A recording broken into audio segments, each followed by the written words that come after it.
Welcome, everybody, back to the Friar Talk podcast and YouTube channel. So for today's episode, we're going to be talking about Jake Cronenworth. And recently, there have been some trade rumors around him.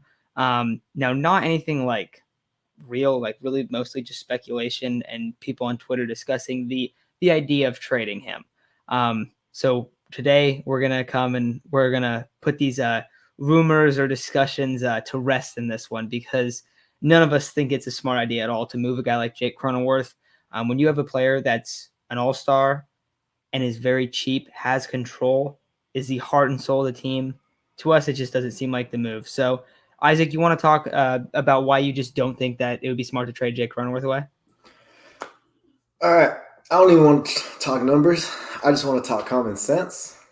It just doesn't make sense at all, considering that if I went up to every single one of you guys and asked, would you guys trade an all-star second baseman making only $575,000?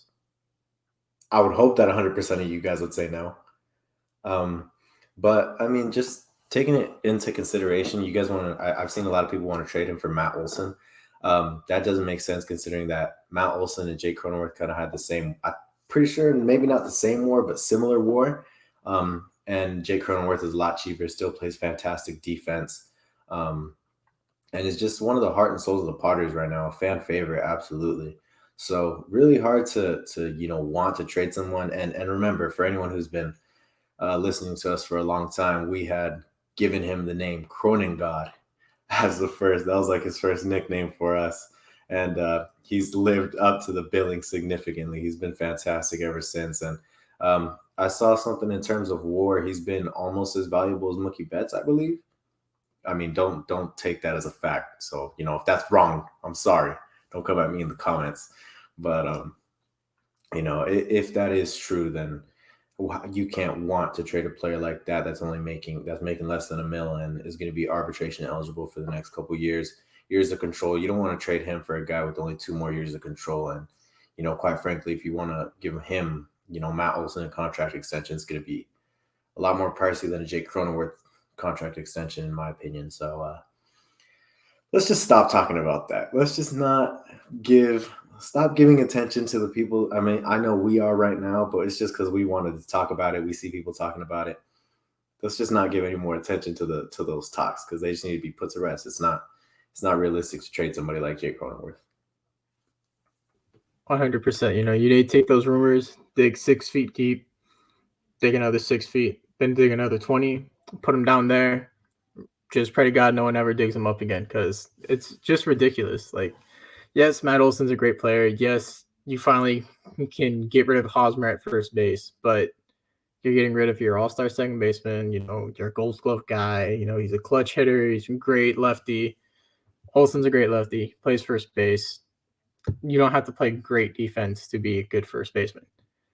Where Cronenworth stands out is he plays Gold Glove defense and it can be a silver slugger at second base and provide more power than most second basemen. And he makes less money than Olson.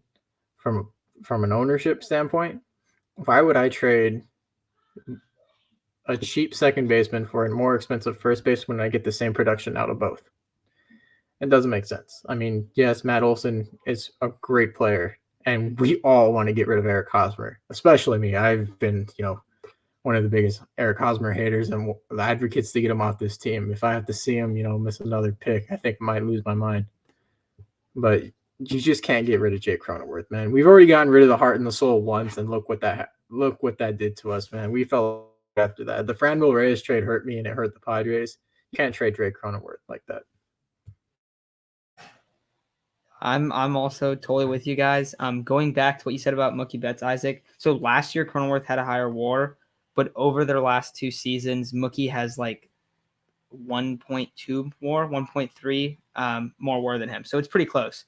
Jake Cronenworth over these first 2 years in the league has been over a 5 WAR player. If you take him on 162 game average, that's really, really good. And like you guys said, the one trade that was discussed a lot was Matt Olson. If you're moving him for Matt Olson, it's just like a sideways move, but now you're paying that guy more money. And yes, you could move Hosmer, but that still doesn't fix the problem. Because I've seen is a lot of people saying, okay, well, if you move Cronenworth, you get Matt Olson, You play Matt Olson at first base. You don't want Cronenworth to play first base because that doesn't make sense. Like, and I agree. Like, you don't want Cronenworth to play first base. You want to play second base where he plays Gold Glove caliber defense. So you keep him at second base and you find a guy that can play first base if you can move Haas. And if you can't move Haas, then I think you DFA Haas. And we've talked about that before because we've seen like, okay, you could go make this move and lose all these prospects. Is it worth it? Sometimes it is, but then you don't want to trade Haas and package prospects. So if you're packaging Cronenworth with Hosmer to get rid of Hosmer, if that's the idea, that is not a good way to do it. You don't want to trade an all-star to get a contract off your books. I think that is an awful idea. But looking at Cronenworth, I mean, you definitely would want him starting at second base over Kim. Kim last year barely scraped over a 600 OPS. So we all like him a lot, but I think it's time maybe we all need to pump the brakes on Kim being like the opening day second baseman. I don't think that's a good idea. We talked about potentially if Kim was able to pick up the outfield because he's been such a great fielder elsewhere, that he could be like a super utility guy. Even if he's not that, he can be, your depth at third base, shortstop, and second base. And that's why that's why it makes sense that Adam Frazier was moved. I don't think that Adam Frazier being moved, I feel like that opens up his role as that depth infielder already. I don't think we need to trade Cronenworth so Kim can get more at bats because that is putting a ton of faith in a guy. And if he has the same hitting season, I think he's going to improve. But if he had the same year that he had last year, the Padres would be in a horrible spot. And it would make no sense when you look at second base. How did you go from an all-star to a guy that's barely scraping over 600 OPS? So it really depends. It would depend on the other moves too. Like, I'm not saying that's the only way to do it, but that's what a lot of people have been discussing is like you trade him for Olson, you have Olson at first and Kim at second.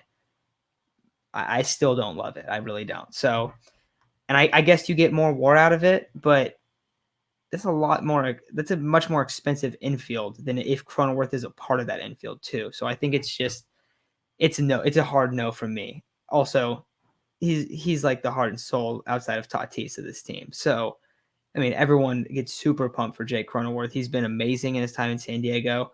And I think that would be one that would just hurt the fan base. And that would hurt. I mean, that would suck, man. If they traded Jake Cronenworth, I think all of us would be so devastated.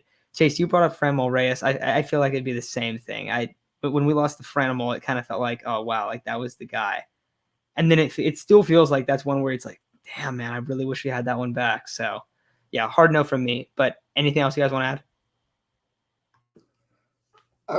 Okay, so here's another hypothetical is, would anyone trade Ozzy Albies? And maybe Ozzy Albies is probably obviously better than Jake Cronenworth, but Jake Cronenworth had a higher WAR than Ozzy Albies, and he's cheaper, significant. I mean, I think Ozzy only makes like $5 million, maybe a little more than that a year, $7 million. But he's significantly cheaper, and you're getting the same value out of him than you are out of Albies. Made less home runs, but I mean, Jake Cronenworth, like, there's really no reason to even think about trading him. And I know people like Matt said, it's hard to envision why Ha-seong. It's a really hard argument as to why Ha-seong Kim should be a starter. I don't really think there's a valid argument other than he's a really good defensive, he's a really good second baseman. Other than that, though, he hasn't provided much power at the plate.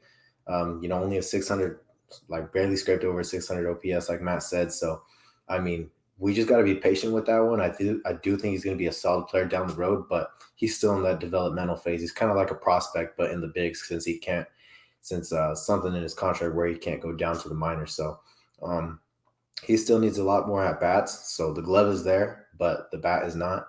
Now, here's another one is a lot of people talk about CJ Abrams as a second baseman. Now, I understand that if you trade Jake Cronenworth, that opens up a spot for CJ Abrams. I've talked about it multiple times. I don't know if Matt and Chase are on board, but I think he projects fantastic as a right fielder. I think he'd be an amazing right fielder.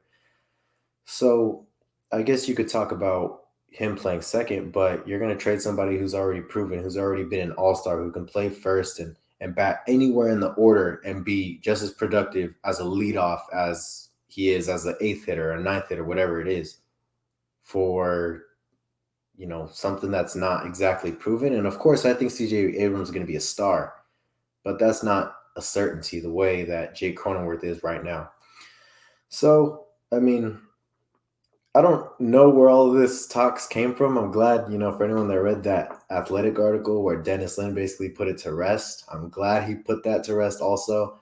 And it seems like most of the Padres Twitter, whatever it is, the community is on board with not trading Jake. This is kind of somebody that you build around and try and win a World Series with.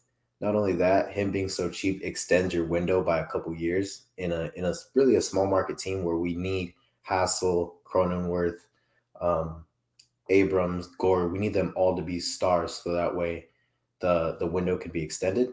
It would be dumb to trade one of those guys that we need.